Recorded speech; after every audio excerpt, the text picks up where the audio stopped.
গত জানুয়ারি মাসের শুরুর দিকে বাংলাদেশি তারকা মুস্তাফিজুর রহমানকে কেকেআর স্কোয়াড থেকে বাদ দেওয়ার নির্দেশনা এসেছিল বিসিসিআই এর তরফ থেকে। তা না মেনে উপায় নেই, কলকাতা নিজেদের দল থেকে বাদ দেয় মুস্তাফিজকে। রাজনৈতিক প্রভাবে এই কাজ করার পর বাংলাদেশ সরকারও নিরাপত্তা শঙ্কায় ভারতে টি-20 বিশ্বকাপ খেলতে পাঠায়নি বাংলাদেশ দলকে।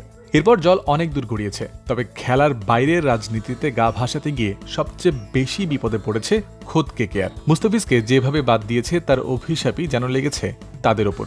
শনির দশা যেন কাটছে না, একের পর এক ছিটকে পড়ছে দলটার ভরসাযোগ্য পেস বোলাররা।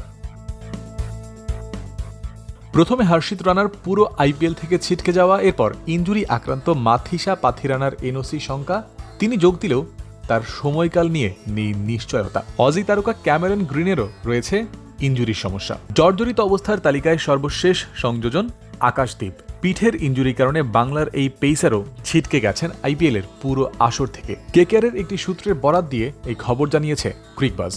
সেই সূত্র ক্রিকবাজকে বলেছে, দুর্ভাগ্যজনকভাবে সে আইপিএল থেকে ছিটকে গেছে, পুরো মৌসুমেই খেলতে পারবে না। 29 বছর বয়সী আকাশদীপকে গত বছর আবুধাবিতে অনুষ্ঠিত মিনি নিলামে 1 কোটি রুপির ভিত্তিমূল্যে দলে নিয়েছিল ফ্র্যাঞ্চাইজিটি।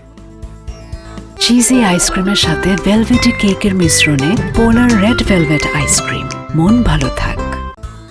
কেকেআর পেসারদের মাঝে সর্বপ্রথম ইনজুরিতে পড়েছিলেন ইন্ডিয়ান পেসার হর্ষিত রানা। গত টি-20 বিশ্বকাপের ওয়ার্ম আপ ম্যাচে হাঁটুর ইনজুরিতে পড়েছিলেন এই ডানহাতি পেসার। পরে তার করাতে হয়েছে অপারেশনও।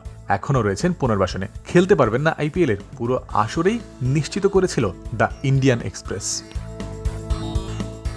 বিশ্বকাপের প্রস্তুতি পর্বে চোট পাওয়া রানার পর মূল পর্বে গিয়ে একই পরিণতি হয় লঙ্কান পেসার মাথিসা পাথিরানার। অস্ট্রেলিয়ার বিপক্ষে বোলিং করার সময় বাঁ পায়ে আঘাত পেয়েছিলেন তিনি। এখন শ্রীলঙ্কা ক্রিকেটের রিহ্যাব প্রসেসে রয়েছেন এই স্লিংই অ্যাকশনের পেসার। 18 কোটি রুপিতে কেনা এই পেসার খেলার মতো ফিট হলে কেকেআরে যোগ দেবেন বলে জানিয়েছেন দলটির হেড কোচ অভিষেক নায়ার। তাতে অপেক্ষা করতে হতে পারে এপ্রিলের মাঝামাঝি সময় পর্যন্ত।